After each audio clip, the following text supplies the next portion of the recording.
once again. This is Paul Glumaz talking to you. I talk too much, perhaps.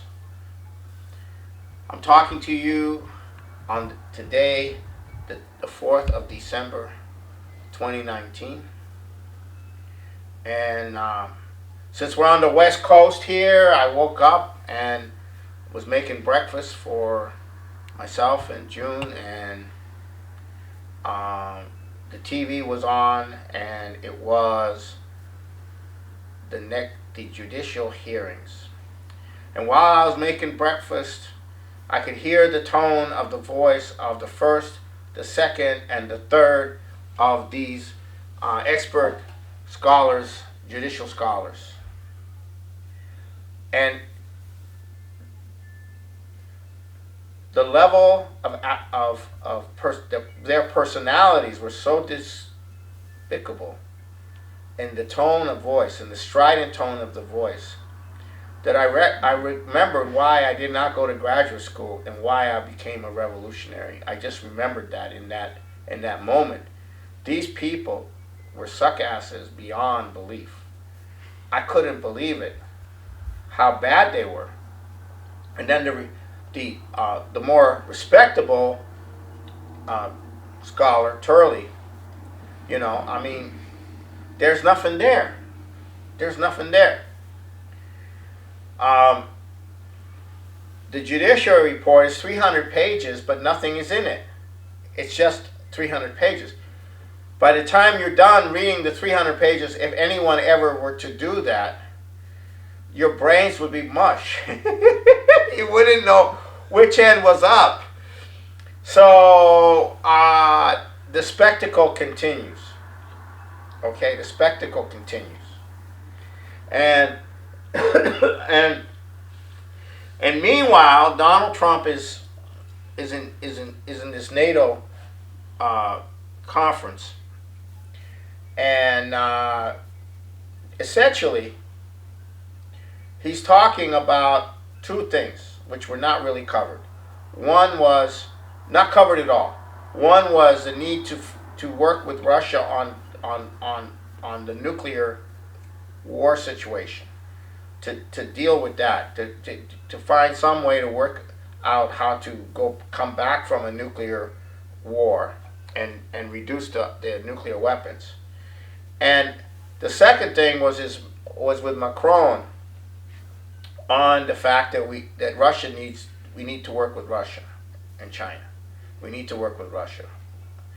And then the other one was that he hopes that the Normandy 4 with Zelensky, which comes up, I think, December 9th, the meeting, that Ukraine, Russia, Germany, and France, the Normandy 4, actually achieve something. And this occurs at the same time that Zelensky is saying that he's going to talk to Putin, and that he mentioned the people waving torches and all and want war, and he says I'm not doing that. We got to talk to Putin. That's the only sane thing to do. So it is on that whole process that the entire earlier impeachment hearings in the intelligence community was based upon trying to counter the narrative of the Nazi coup, trying to counter the narrative of the fact that those who were involved in that coup were involved in an attempt to run a coup against the United States. So now you have to understand that all of this is using the impeachment process to create the atmospherics and the environment for an internal insurrectionary process. Okay, so it's not about some legal process or even some constitutional procedures. It's not about that. It's about creating the environment for a situation within, and this is what's been going on for 4 years. Inside the government, there's an insurrection going on against everything that Trump represents. Inside the judiciary, there's an insurrection about everything that Trump is doing. There are 40 injunctions against laws and executive orders from district judges, and then they have to take it through the appeals court to the Supreme Court in order to get anything done. You have to go through, in order to get anything done, anything positive done, Trump has to go through the appeals court and the Supreme Court. This is insurrection. There's an insurrection in the Congress. There's an insurrection among the Democrats in the Senate who are forcing cloture votes to stop filibusters in 40 plus cases, 44 cases. This is unheard of. The tradition of the United States is you lose the election, you become the loyal opposition. You have the right to attack the president. You have the right to oppose the president on policy but not as an insurrection, not as an attempt to overthrow, not as if a law gets passed, you don't try to or an executive order is in, you don't run an insurrection against everything. They're holding up everything. But it's not done. It's done in an insurrectionary form. It's not done for any reason. If a Democrat supports something that Trump does, they have to prevent that from going through because they're in an insurrection. And that insurrectionary process is designed to go way beyond Donald Trump. It's to destroy the actual institution of the presidency, which is the entity that you need to have, that the founding fathers set up in the second article of the Constitution, is the powers of the executive. They did not want a parliamentary form of government. Okay, they wanted a presidential form of government because it's much easier to corrupt a parliamentary system. It's much easier to have factions in a parliamentary system. It's much easier to divide people and have all kinds of problems. But when you have a president elected by the people, he is responsible not just for the party that elected him, but he's responsible for the nation as a whole, and he or she is responsible for the society as a whole. Therefore, the presidency has to act above partisanship as an institution. You cannot drown the presidency in an partisan insurrection. That undermines and threatens the functions of the presidency, especially now when the entire financial system is getting ready to go into a crisis. It's in the process of a crisis.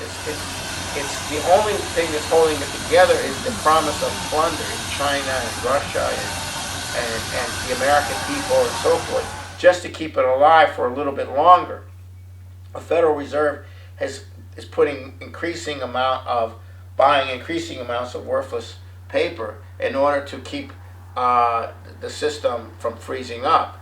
But it is what it is. It's an end to the system, and it's the institution of the presidency has demonstrated itself in history as being the key to the survival of the United States. Lincoln came into the presidency in a period of total crisis. Franklin Delano Roosevelt came into the presidency in the period of a total crisis. The country had been raped by the financial powers of that day. And only the president could essentially address the people, organize the reorganization of the banking system, and organize an economic recovery through the physical development, based on Hamilton, of the physical development of the United States, starting with the WPA and the Conservation Corps and so forth and so on. That president, then FDR had to use the Reconstruction Finance Corporation to finance all this because the bankers wouldn't finance it. The Federal Reserve at that time would not finance any of this. You know, they don't finance anything unless they can get security for it, and unless there is a financial profit. You know, and they fought FDR. They tried to undo everything that he did, but he went ahead, but because we had an institution of the presidency, that was possible. now we are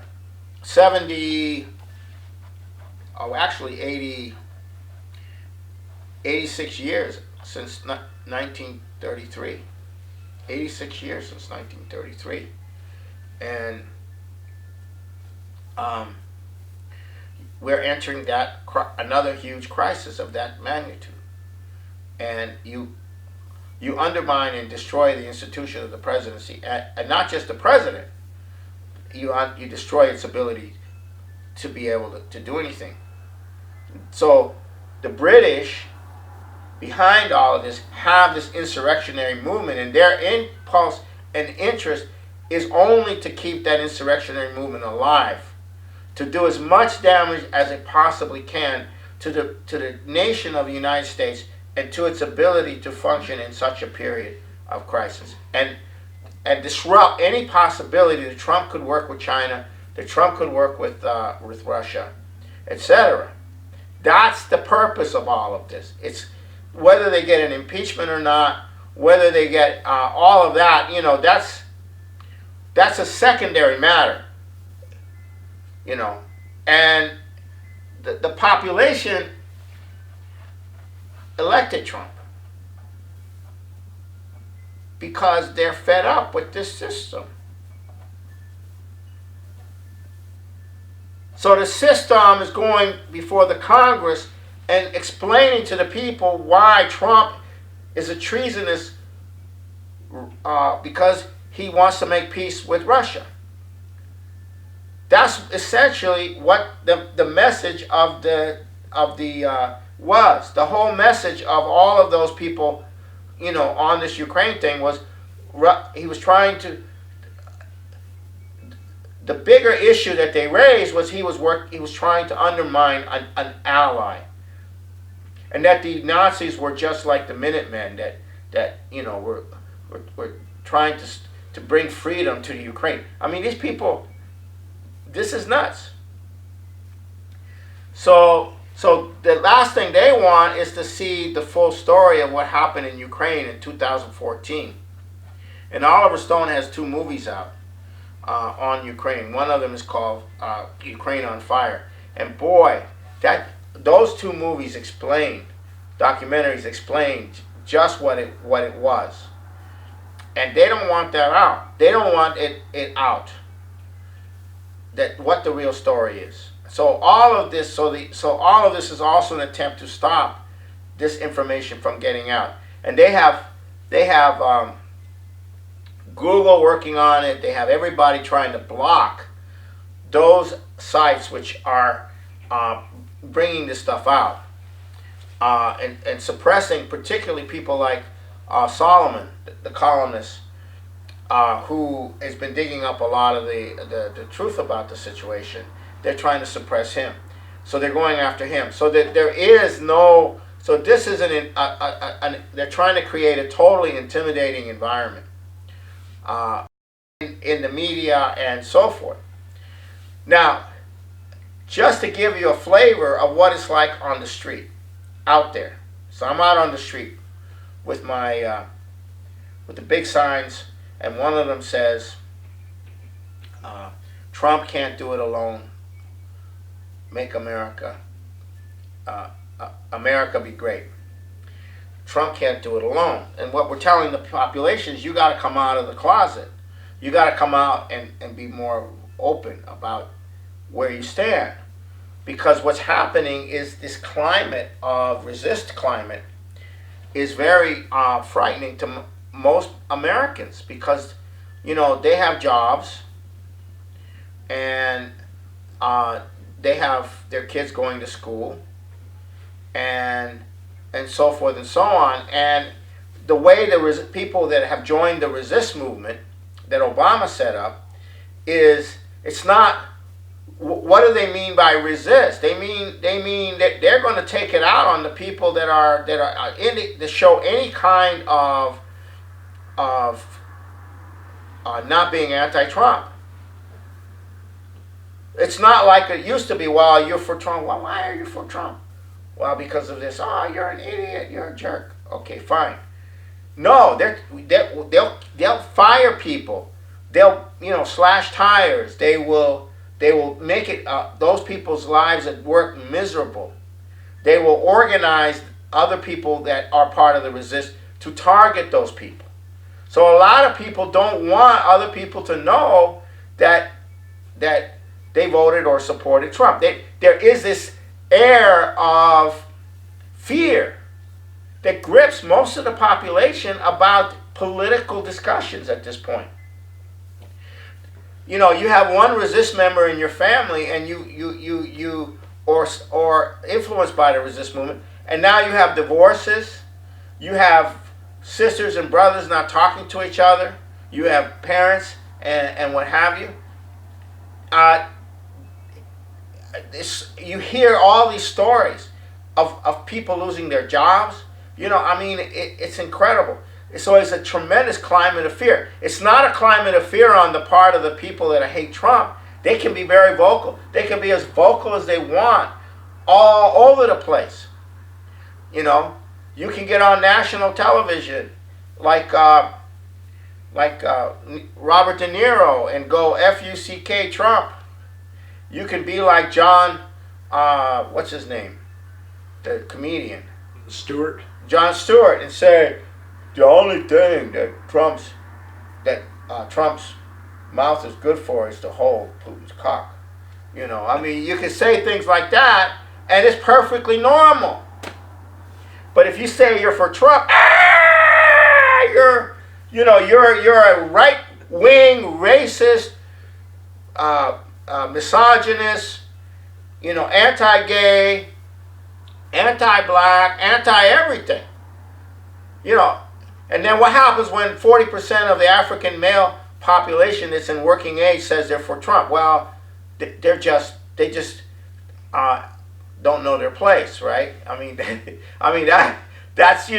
That's probably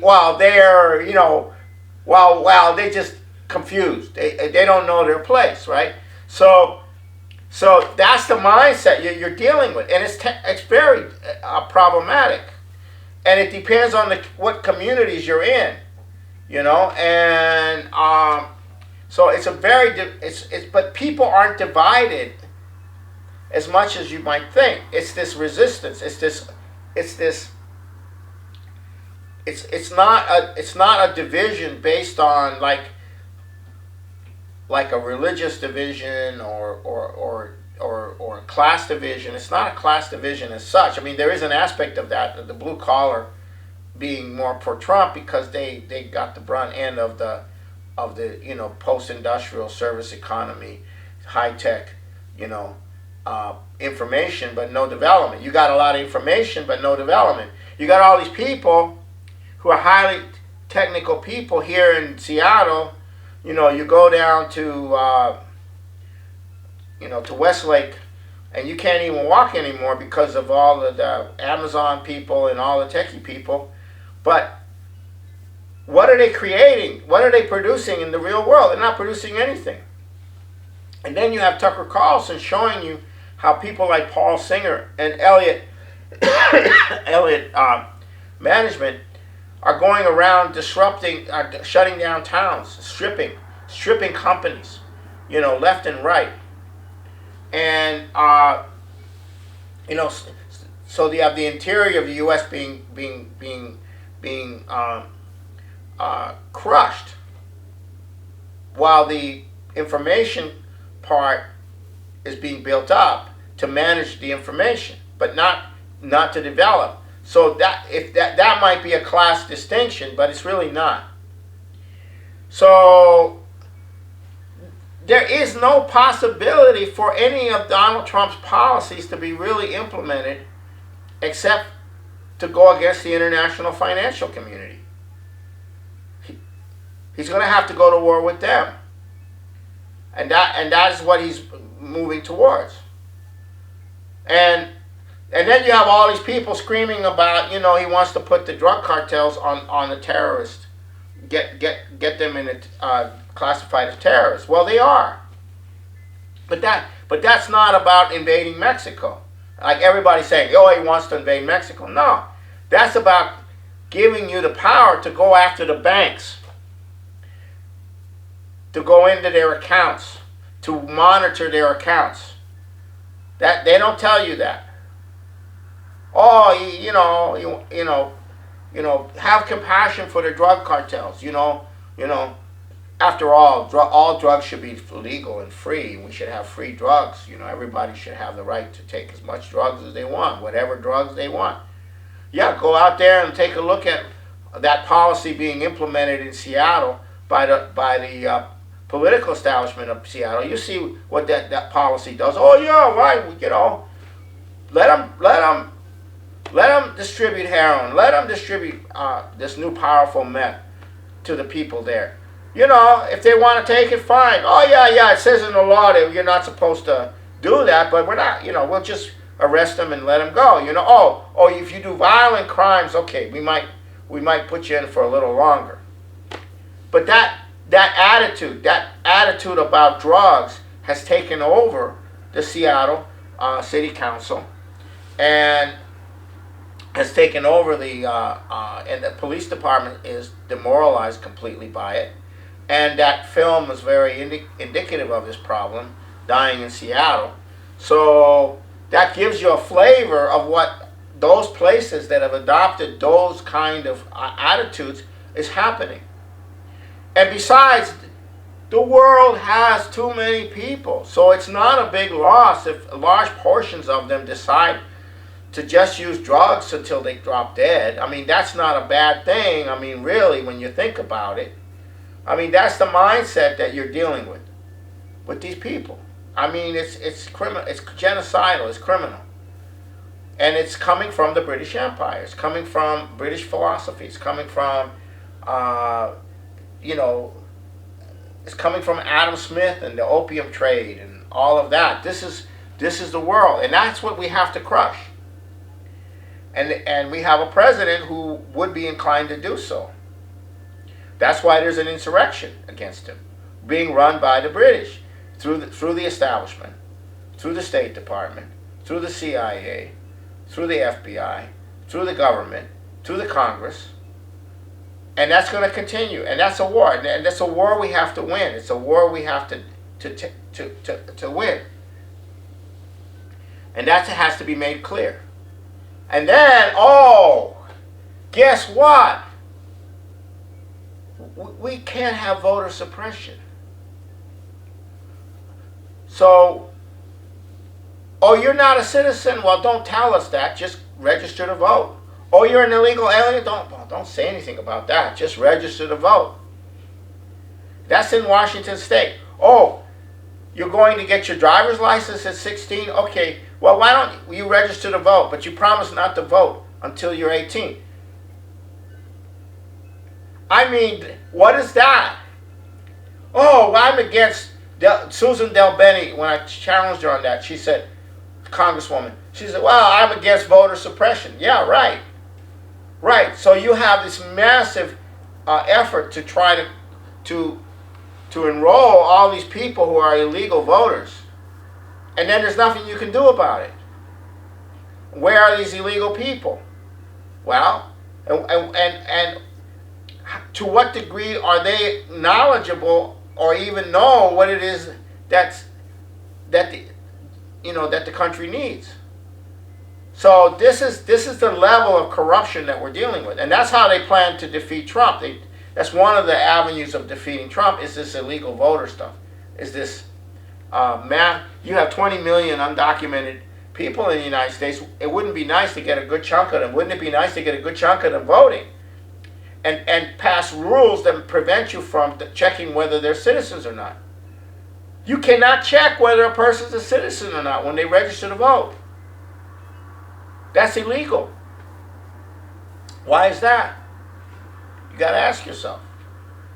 So that's the kind of world we're going into, where, you know, hey, man, open borders, as the great billionaire George Soros from the drug trade, going through the offshore financial centers into his financial banking system. Yeah, open borders, open drugs, everything goes. Why not? That's freedom. And anyone going against it is a dictator. Common stock investments have helped to make our country prosperous and powerful. Owning a share in American industry is like owning a share in the future of our nation. But remember, John Q, there is a risk as well as an advantage in owning any kind of property. So get the facts before you put your money to work.